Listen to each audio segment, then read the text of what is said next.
बिस्मिल्लाहिर्रहमानिर्रहीम। अस्सलाम वालेकुम मेरे प्यारे व्यूअर्स, कैसे हैं आप सब लोग। उम्मीद करती हूँ आप सब लोग खैरियत से होंगे। यमी फूड विद आलिया में आप लोगों को बहुत दिनों के बाद खुश आमदीद कहती हूँ। आज जो मैं रेसिपी आप लोगों के लेकर आई हूँ है तो बड़ी ही आम सी, लेकिन ख़ास सी भी है। वैसे तो हम लोग इसको आम ज़बान में आलू वाले चौल भी कहते हैं, तो लेकिन इसे जो आम लोग हैं उसे ताहिरी कहते हैं, आलू की ताहिरी।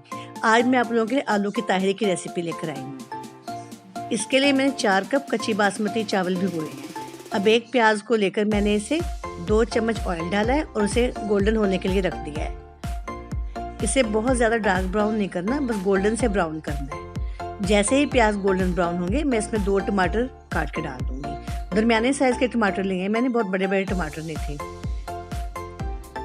जैसे ही टमाटर थोड़े से पक जाएंगे फिर बाकी चीज़ें हम इसमें डालते हैं।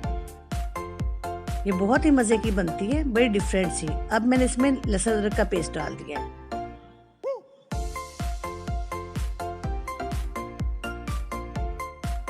इसका ना येलो कलर होता है क्योंकि इसमें ना हल्दी जाती है।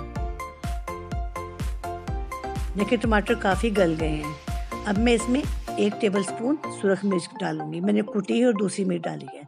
और नमक मैं हस्बे जायका डालूंगी। फिलहाल मैं इसमें 1 टेबलस्पून डाला है।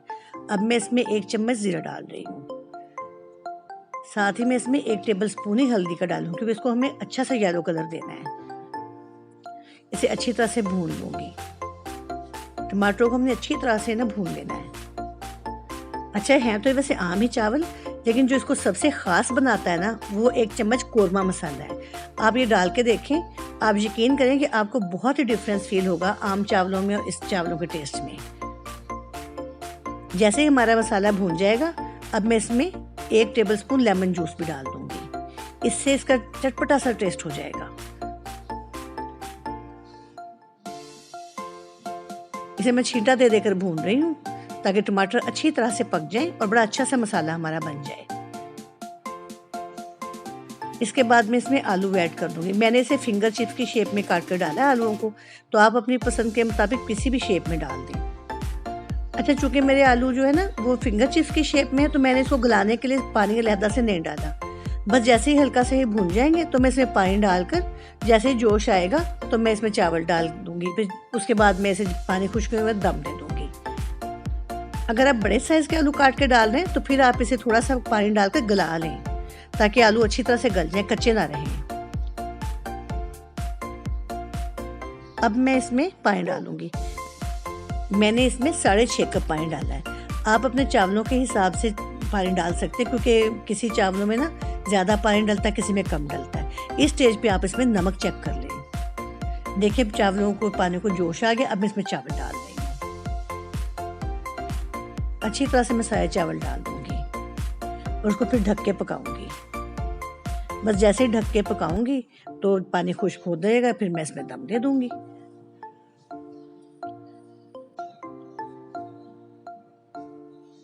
देखिए ढक दिया मैंने। देखिए अब इसका पानी बिल्कुल खुश्क होने वाला है। जैसे ही थोड़ा सा पानी और इसमें खुश्क हो जाएगा मैं इसको बस कोई रुमाल वगैरह नहीं लगाऊंगी, हल्की आंच कर दूंगी।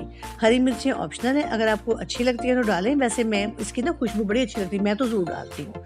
मैं पुलाव में भी हरी मिर्चें ज़रूर शामिल करती हूँ और किसी भी टाइप के चावल पकाऊँ तो मैं उसमें हरी मिर्चें ज़रूर डालती हूँ। अब मैंने बिल्कुल हल्की आँच कर दी है। देखें तकरीबन 7 मिनट से 8 मिनट ज़्यादा लगे तो चावल कितने प्यारे दम में आ गए। कैसे खिले खिले से चावल बने हैं। एक एक चावल का दाना अलहदा अलहदा से है। उसकी शक्ल भी कितनी खूबसूरत आई है। देखिए कितनी प्यारी शक्ल है। तो चलें फिर इसकी फाइनल लुक देखते हैं। तो देखें ये हमारे आलू की ताहिरी की फाइनल लुक। अगर आप लोगों को ये रेसिपी अच्छी लगी हो तो प्लीज़ लाइक और शेयर कीजिएगा और मेरे चैनल को ज़रूर सब्सक्राइब कीजिएगा। तो इंशाल्लाह अब मिलते ही रहेंगे ज़रूर किसी ना किसी नई रेसिपी के साथ। तब तक खुश रहें, खुश रखें। ओके जी, अल्लाह हाफिज़।